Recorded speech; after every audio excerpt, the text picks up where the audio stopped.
Hello everyone and welcome back. We are standing in the potato patch. It is getting to be that time of year where we start cleaning up fields, mowing fields off, etc, etc, etc. Finishing up for the year, winding up the 2020 crop year. So what we got here is a patch of potatoes we mowed off. Don't know how they done, to be honest with you. I just don't know whether there's any potatoes in there or not, but we'll see. We'll see what's in there in the next week or two. We'll let this lay here and die down, whatever, try to get them dug and go from there. But the corn, this is the sweet corn that the last patch, well, next to the last patch, if you follow my channel, this is planting 4 and 5. And one thing on sweet corn that we could do, we could come back through. A lot of times there's ears that are not mature when we pick, that mature later on. Of course, this is over mature now. You can see it's over mature now, but we could come back through and pick over it again. The problem with that is time and effort versus returns usually don't add up or balance out any way you want to look at it. But so what's going to happen with this corn, a friend of mine's going to chop it for feed tomorrow. So that's they're going to come in here and take a silage chopper and they're gonna chop it and feed it. That's the plan that we have. So hopefully they can get that done tomorrow and not get stuck in here in this ground. But that's they was going to chop it yesterday, but they wanted to wait. Today's Sunday. They wanted to wait and chop it tomorrow to make sure everything is dry enough to get the equipment through. Tractor and a chopper is no problem. The truck they'll put the silage in is what they're worried about. So anyhow, that's what's going to happen to that.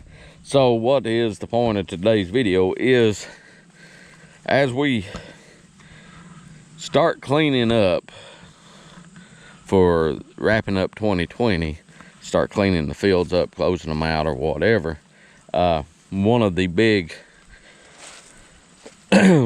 considerations we have to keep in mind is we'll go ahead and start planning for the 2021 season. And what I mean by that is how are we gonna approach this field next year? Okay, so what crops are we gonna plant?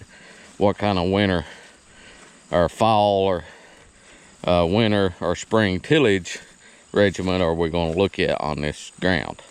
So and what I mean by that is, like the potato patch and the corn, what are we going to put into it next year? Do we need to cover crop it now?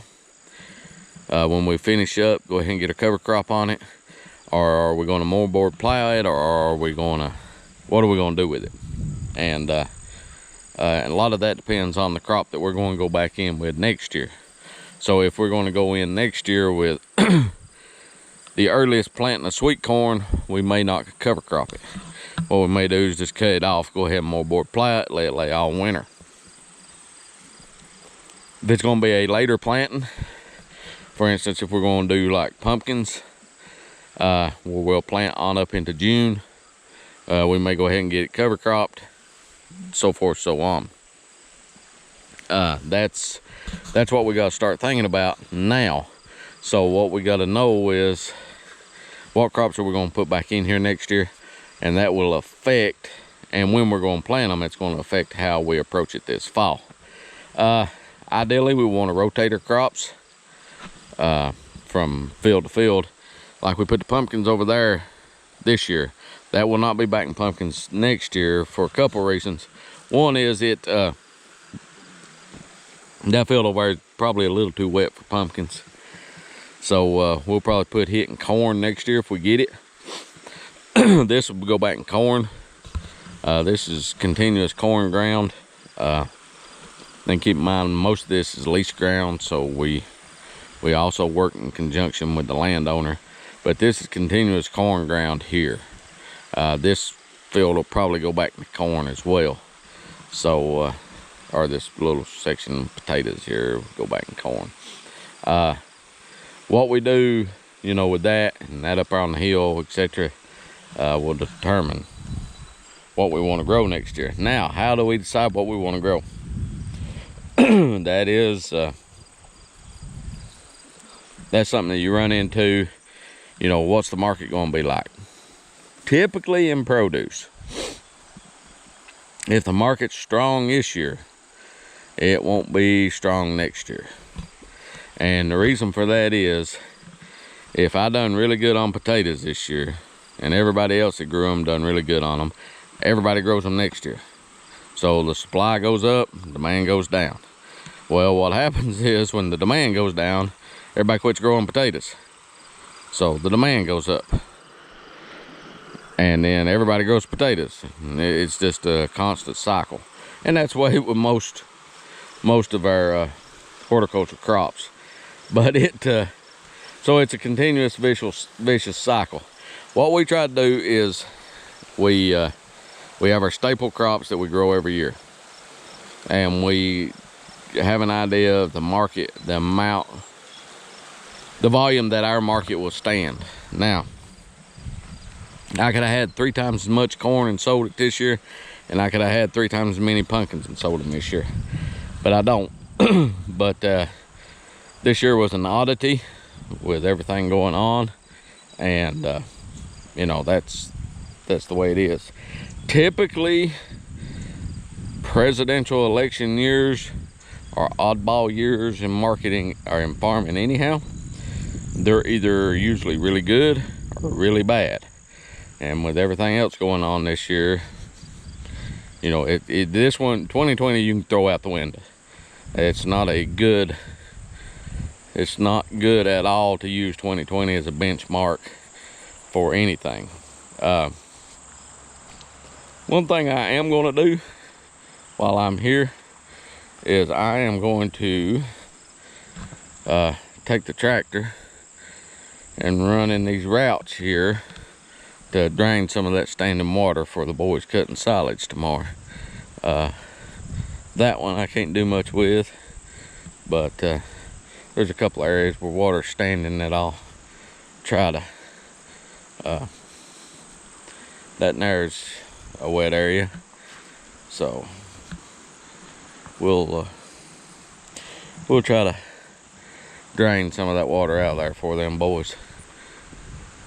But anyhow, that's kind of where we're at. Yeah, he's gonna chop this. This is pretty dry, but you know, it's feed. It's either that or we're gonna bush hog it down. So that's they're willing to do it, so let them do it.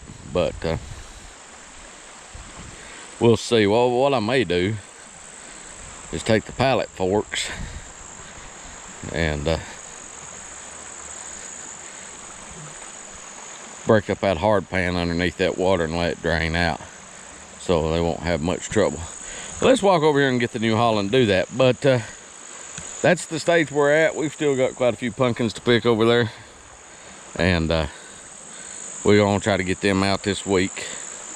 Get them out, get them sold, get this corn chopped up. We have most of our fields have already been mowed off. I haven't got no videos on them. I didn't do them. The guy I farm with has mowed most of them off. He mowed those potatoes off yesterday while Levi was mowing the watermelons off. So you know, that's kind of where we're at on all this stuff. But anyhow, if you like what we're doing, please subscribe. This is my favorite time of year. I love cleaning up fields. It's like you get to this point, you're like, I'm ready to be done. And then once you're done, 3 weeks, you're ready to like, wish I had something in the field. It's just, you know, it too is a vicious cycle. But anyhow, if you like what we're doing, please subscribe, hit that notification bell. If you see a video you like, give it a thumbs up. If you have a question or a comment about a video, please do so. And until next time, everyone take care of yourself, and we'll talk to you later. Bye.